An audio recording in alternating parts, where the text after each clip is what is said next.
So as I shared before in the other videos and this process, I have a real hard time stopping. I have a pile of papers over here, and I have these little substrates to work on, and I just sit here and I just start, you know, putting the mysterious puzzle together. And so off camera, what I did is I did use my sewing machine.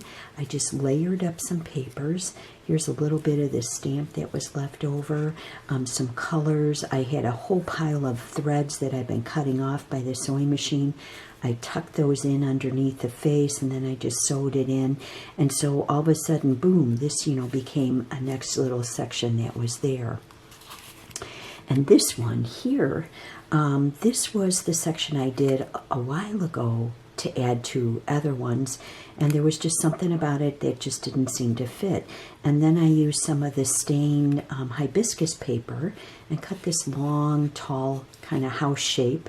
And then I had the leftover circle because this was too big from there, and I just glued that on. And just, I guess what it is then I'm starting to use the colors that are in here and creating with this hanging scroll. You know, things are separate, but then they relate to each other with the colors and shapes and the stitching in that. So that one was, that one I finished.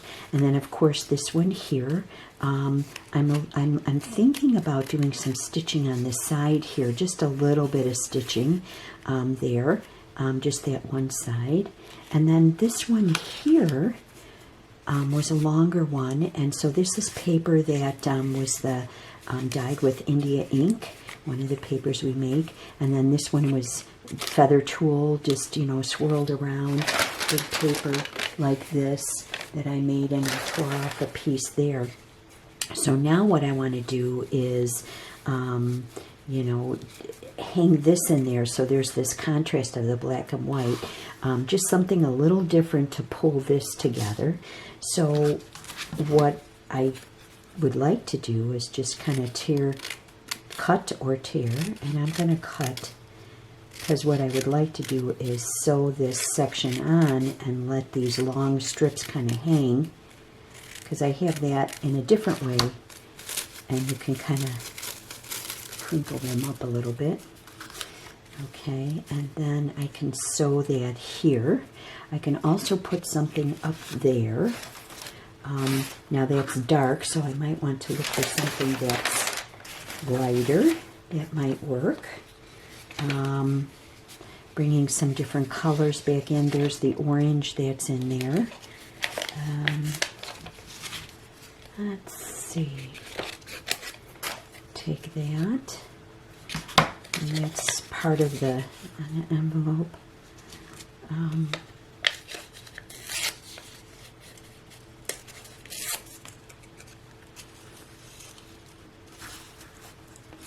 Okay, I like that.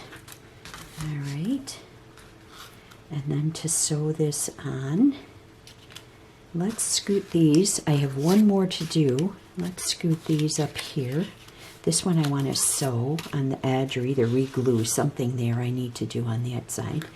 To get my thread going here, just a little bit.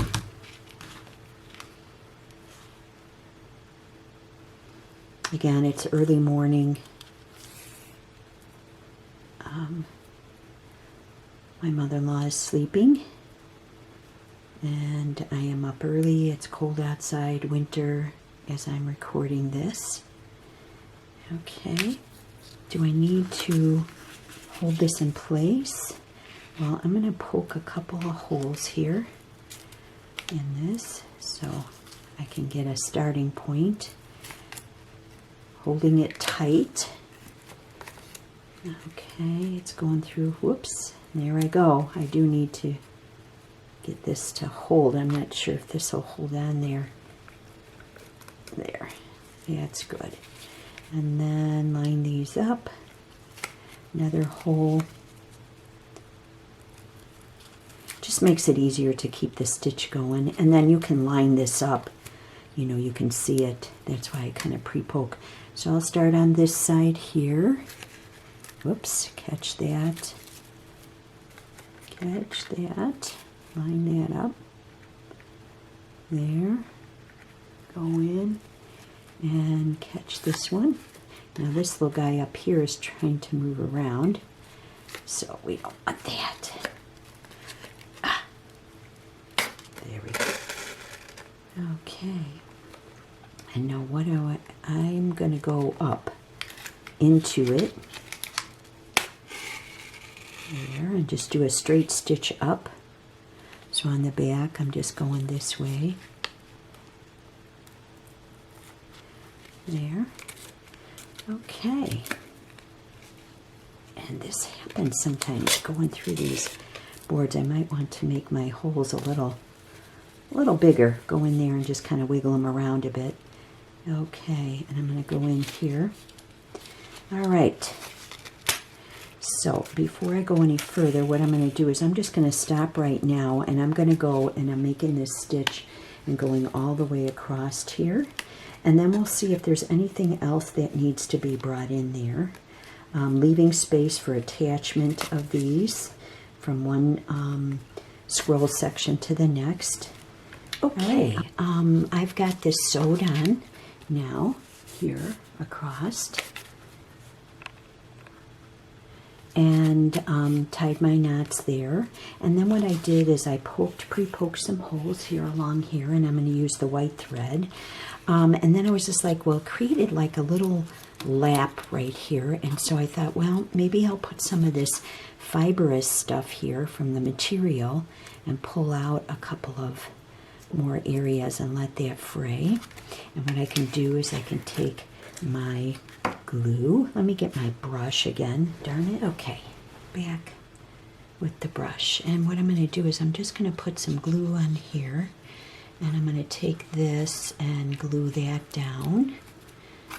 Okay, a little bit more right here, just to get it to stay in place. And then on top of that here, so we can get this paper part here to stay.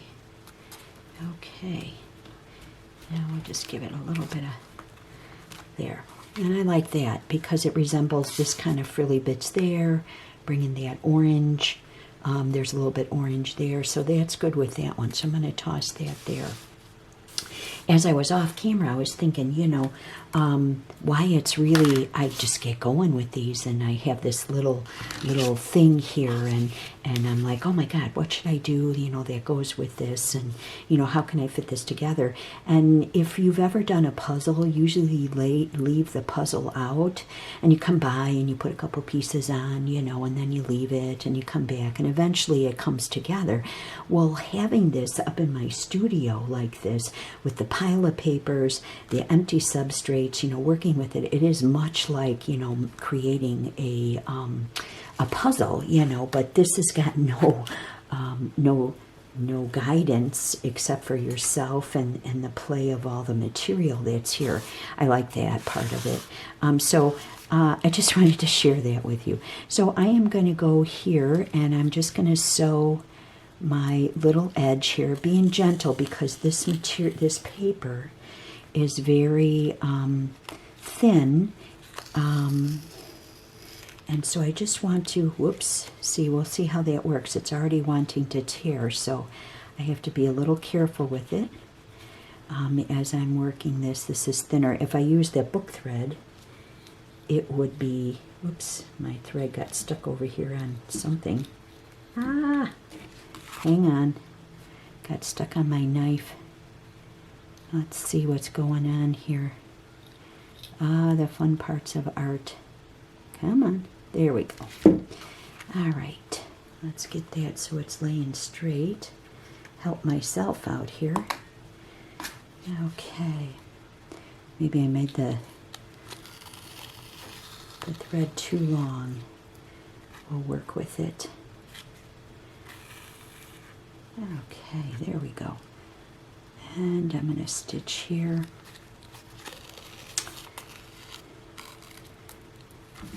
Whoops. And it caught a little bit. I don't want it, I want it to just kind of hang on the edge. So I have to be aware of that. And I am working with that there. Okay, couple more stitches. You can watch me sew here. There, just be gentle is what I'm telling myself. Okay, you know, the stitches become a part of the artistic element. They're the lines, you know, how those lines, whoops, I got to be careful, I got it caught there. How those lines relate to the rest of the material you're using, as of the papers, and that seems like you get to watch me solve this problem as of I've got a little knot back here. So let's get this. How many have had that happen? There we go. Whoops, nope, there we don't go. Well, you get the idea. I'm going to finish stitching here, but you get to see those little lines that are there. It makes it more interesting when you can add those details in. So I'll finish this one up and then come back and show you what I do to the last one that will go on, and then we'll stitch this together.